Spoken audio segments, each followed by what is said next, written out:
Friends, आज हमने बनाई है पूरन पोली और साथ में तीखी चटपटी आमटी बनाई है। साथ में देखिए कितना बड़ा पूरन भरा है। देखिए बिल्कुल आटे पे लेयर जमी हुई है इसकी। और आपके सामने मैंने कितना सारा भरा था।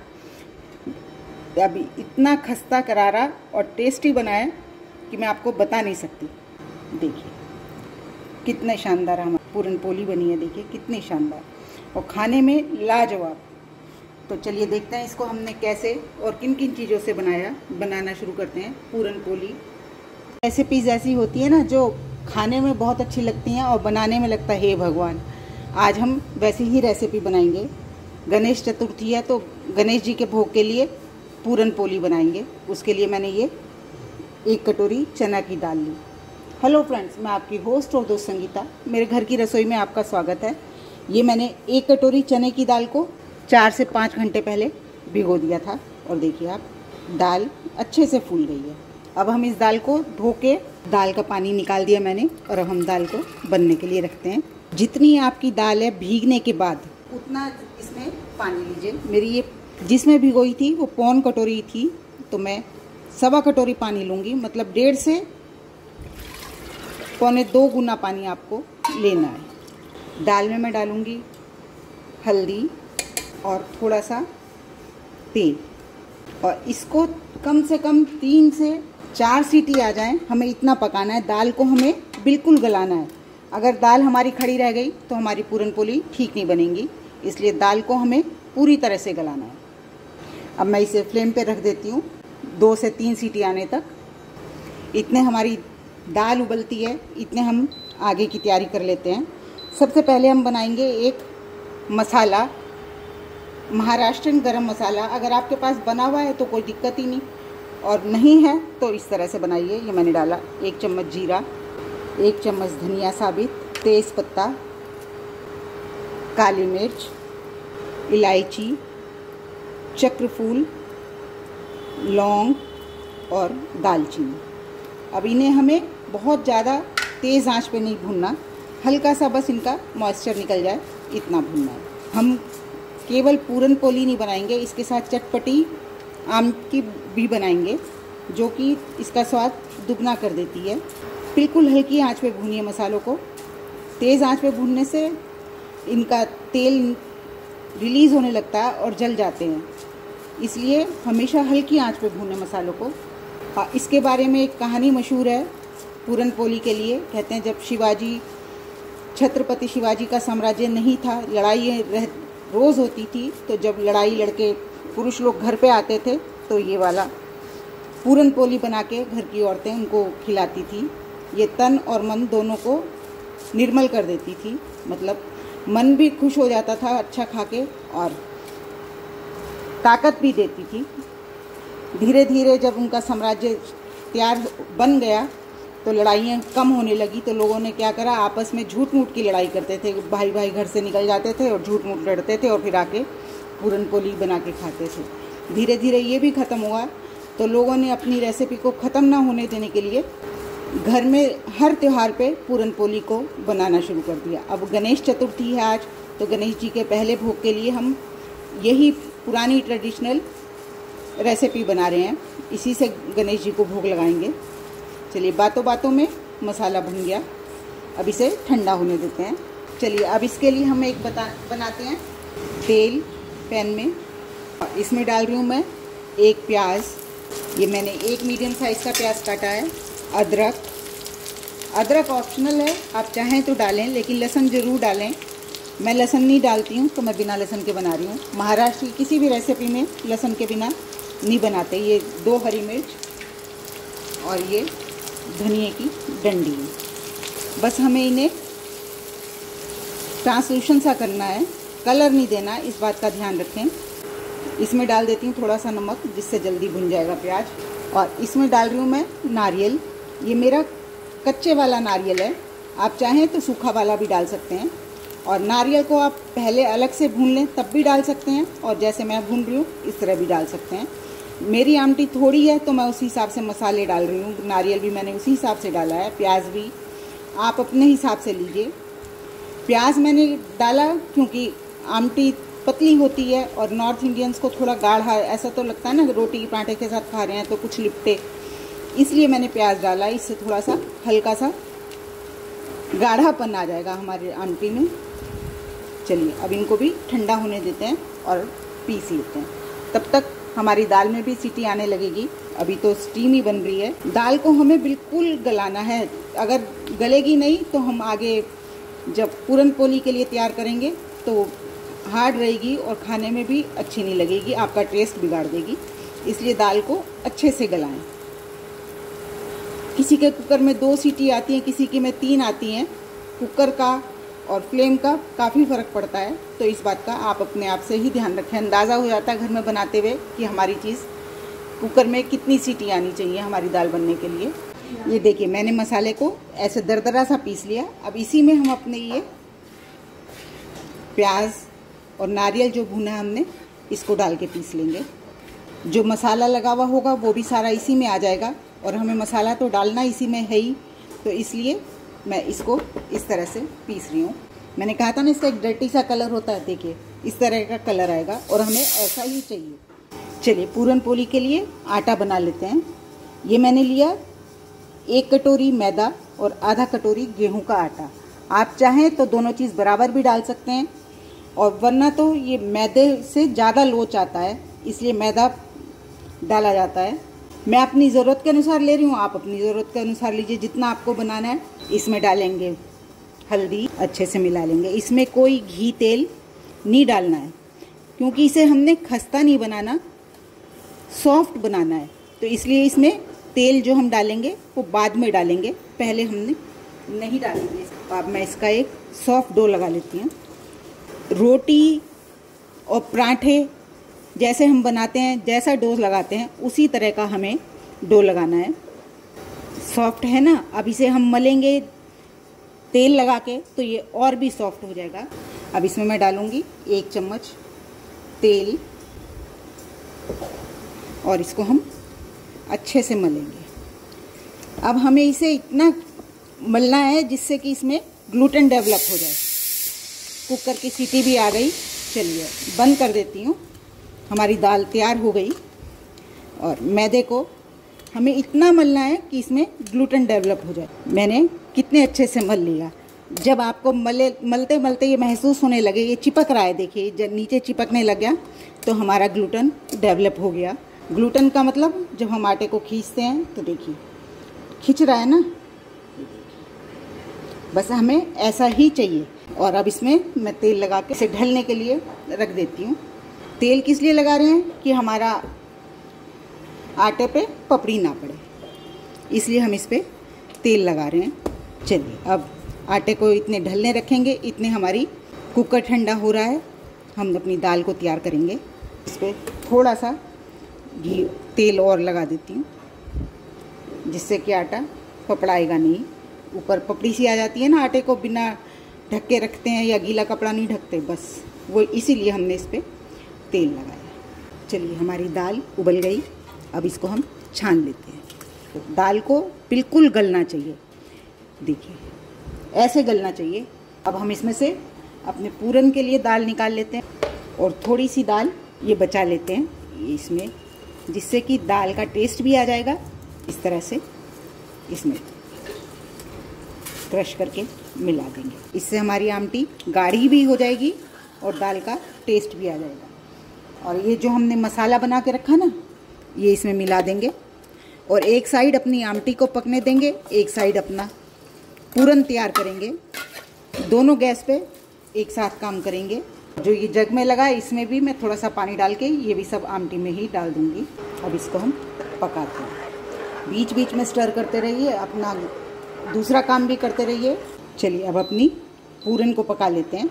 ये मैंने दाल रख दी और इसमें डालूंगी गुड़, डाल दिया गुड़ और अब हम इसको पकाएंगे। जैसे जैसे गुड़ पिघलेगा हमारी दाल पतली होती जाएगी, लेकिन घबराने की कोई बात नहीं, ये भुन जाएगा तो ठीक से फिर ऐसा ही गाढ़ा हो जाएगा। चलिए अब इसको पकने देते हैं, बीच बीच में चलाते रहेंगे। जैसे जैसे गुड़ पिघल रहा है ये पतली होती जा रही है, लेकिन इस समय घबराने की ज़रूरत नहीं है। कई बार ये हो जाता है इतना पतला कैसे बनाएंगे हम इसका पराठा, पोली कैसे बनाएंगे, लेकिन इसको जैसे जैसे ये दाल एब्जॉर्ब करेगी गुड़ को, पानी को, गुड़ के, ये सूखता जाएगा। अब इसी तरह से हम इसको पका लेते हैं। और इस पूरन को आप अपने 15 दिन तक फ्रिज में रख सकते हैं, बिल्कुल कुछ नहीं होगा इसका, ये मेरी गारंटी है, बिल्कुल ख़राब नहीं होगा ये आपका। इसको पका लेते हैं अच्छे से। इस स्टेज पे मैं इसमें डाल दूँगी थोड़ा नारियल का बुरादा।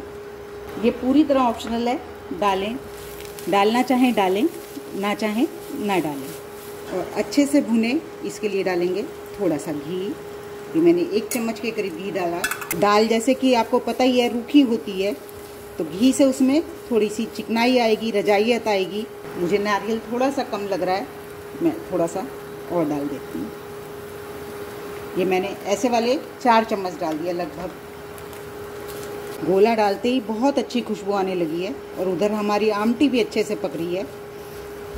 बीच बीच में बस स्टर करते रहिए जिससे कि नीचे लगे नहीं। जैसा कि मैंने आपको कहा था, इसका कलर रेड सा होता है। ये देखिए, अभी इसको और पकाएंगे थोड़ा सा, बस ध्यान रखें बीच बीच में चलाते। हमारी पूरन तैयार है बिल्कुल। और अब इसमें मैं डालूँगी आधा चम्मच इलायची का पाउडर। बहुत ही बढ़िया खुशबू आती है। दाल का सौंधापन, इलायची की खुशबू मिलके बहुत ही बढ़िया हमारी पूरन तैयार करती हैं। और ये है जायफल, इसको ताज़ा ही कसें, बहुत अच्छी फ्लेवर देता है ये। बारीक वाले ग्रेटर से कसें इसको और हमारी पूरन बिल्कुल तैयार है। खुशबुओं का भंडार। भगवान को भोग लगाएंगे, खुश हो जाएंगे भगवान भी। जब हमारे बच्चे खाएंगे, बच्चे खुश होंगे तो भगवान अपने आप ही खुश हो जाते हैं। बच्चों के साथ साथ भगवान हमारे अपने आप से ही प्रसन्न हो जाते हैं। अब इसका एक प्रोसेस और करेंगे, ये ज़रूर करिएगा, इससे आपके पूरन खराब नहीं होंगे, कहीं से फटेंगे नहीं, बहुत ही अच्छे बनेंगे। इसको छान लीजिएगा। इससे होगा क्या कि जो इसमें हमने गुड़ डाला है या दाल का कोई भी दाना साबित रह गया तो वो सब इसमें छन जाएंगे और एक सार हो जाएगी हमारी दाल।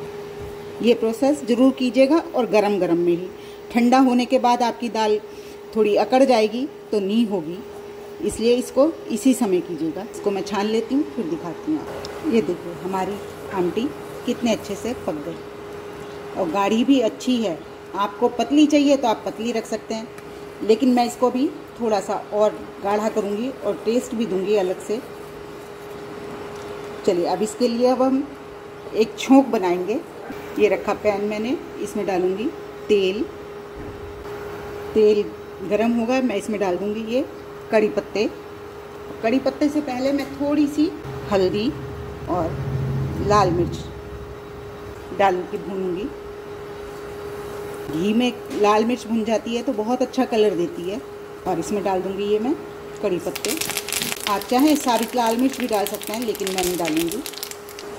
और अपने आमटी में इसको डाल देंगे। अगर आपको लगता है मिर्च आपकी जल रही हैं, आप हैंडल नहीं कर पा रहे, तो आप थोड़ा सा पानी डाल के भून सकते हैं। लेकिन देखिए मेरी मिर्च बिल्कुल नहीं जली। और अब इसको एक टेंगी टेस्ट देने के लिए, खट्टा टेस्ट देने के लिए ये डाल रही हूँ मैं इमली का पल्प। और एक मीठा सा टेस्ट भी आए तो ये गुड़ डालूँगी।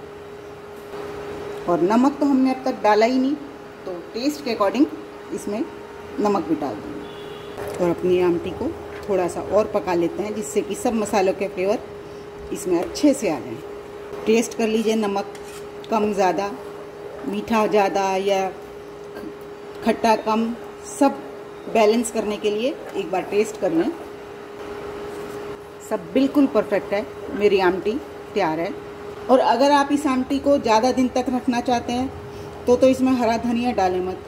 और जो आज ही आपको निपटानी है, आपकी सारी लग जाएगी। इसे आप क्योंकि बना के रख सकते हैं, ये जल्दी से ख़राब नहीं होती है। फ्रिज में रखिए इसे, 10 से 15 दिन तक आप इसका इस्तेमाल कर सकते हैं। देखिए कितनी बढ़िया हमारी आमटी तैयार हुई है। और उधर हमारा पूरन भी ठंडा हो गया है। ये जिसको हमने छाना था एक सार हो गया बिल्कुल। ऐसा ही पूरन चाहिए हमें। मेरी तो ये आज लग जाएगी, तो मैं इसमें हरा धनिया डाल देती हूँ। बस आपकी आज ना लगे तो आप हरा धनिया अवॉइड करें। जो हमने तेल का छोंक लगाया था वो साइडों में देखिए बिल्कुल ऊपर आ गया। बस इतनी ही पकनी चाहिए। अब इसको मैं निकाल लेती हूँ इस बर्तन से। अब अपने पूरन पोली बनाते हैं। ये देखिए हमारा आटा कितना सॉफ्ट सा, कितना बढ़िया सा तैयार है। ये देखिए कितना सॉफ्ट है, लचीलापन इसमें बहुत ज़्यादा है। ऐसा ही आटा तैयार होना चाहिए आपका। चलिए अब इससे हम अपनी पूरन बनाते हैं। ये बहुत पतला नहीं होता और बहुत मोटा भी नहीं होता, लेकिन इसके अंदर स्टफिंग ज़्यादा होती है। टेस्ट भी उसी का है, स्टफिंग अच्छे से होगी तभी तो टेस्ट आएगा। इस तरह से बनाइए इसको। ये देखिए मैंने हाथों से ही इसको इस तरह से फैला दिया और इसमें रखिए ये जो हमने पूरन तैयार करा है। इसमें कोई कंजूसी नहीं, अच्छे से भरिए।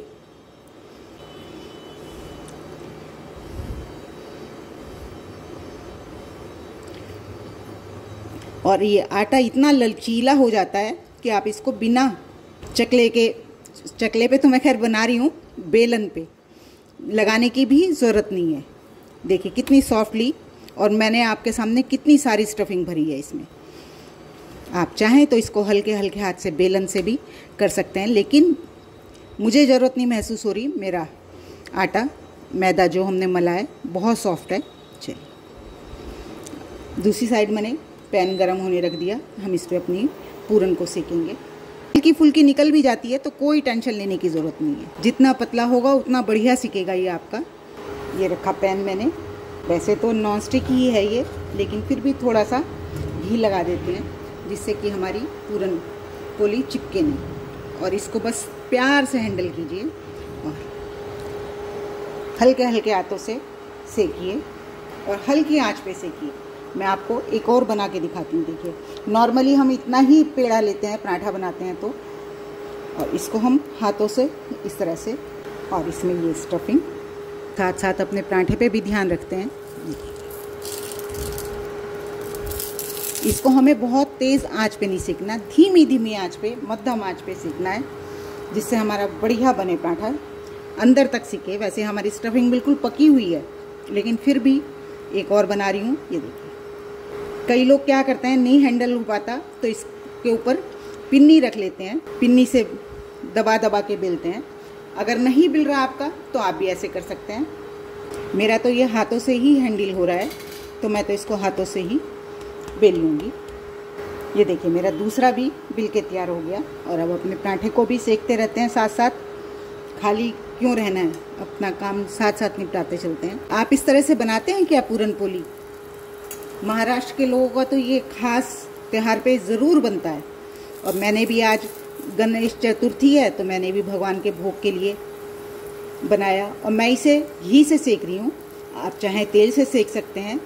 ये पूर्णतः आपकी इच्छा पे निर्भर करता है, जो इस्तेमाल करते हैं उस पर, उससे बनाइए। लेकिन भगवान के लिए भोग बना रहे हैं तो थोड़ा अच्छा ही होना चाहिए। अगर आपको मेरी ये पूरन पोली की रेसिपी पसंद आई तो प्लीज़ मेरे चैनल को लाइक करें, सब्सक्राइब करें और शेयर भी ज़रूर करें, और टेस्ट करके बताएं मुझे कि कैसी बनी। और आप किसी और डिफरेंट स्टाइल से बनाते हैं तो वो भी मुझे बताइए। मैंने बिल्कुल ऑथेंटिक स्टाइल से बनाई है, जिस तरह से बनाई जाती है महाराष्ट्र में पूरन पोली, मैंने बिल्कुल वैसे बनाई है। वैसे तो आजकल इंस्टेंट का बहुत फैशन हो गया है, लेकिन इंस्टेंट में और इस तरह से बनाने में टेस्ट का तो फ़र्क आता ही है। देखिए मैंने घी भी बहुत सारा नहीं डाला, थोड़ा थोड़ा डाल रही हूँ, और पराठा एब्जॉर्ब कर रहा है हमारी पूरन पोली, उतना ही डाले जा रही हूँ और सेके जा रही हूँ। इसको आप खूब कुरकुरा सेकिए और खाने में मज़ा आ जाएगा, ऐसा बनाइए। देखिए एक पराठा मेरा सिक गया, एक और बना के दिखाती हूँ आपको। देखिए कितना बढ़िया हमारा पराठा सिका है, और इस पर घी डालने में बिल्कुल कंजूसी नहीं। चलिए दूसरा भी सेक लेते हैं। देखिए हमारी आमटी कितनी अच्छी बनी है। ये अब सर्व कर लेते हैं। और ये हमारी पूरन पोली। चलिए अब खाइए और बताइए कैसी बनी। Thank you.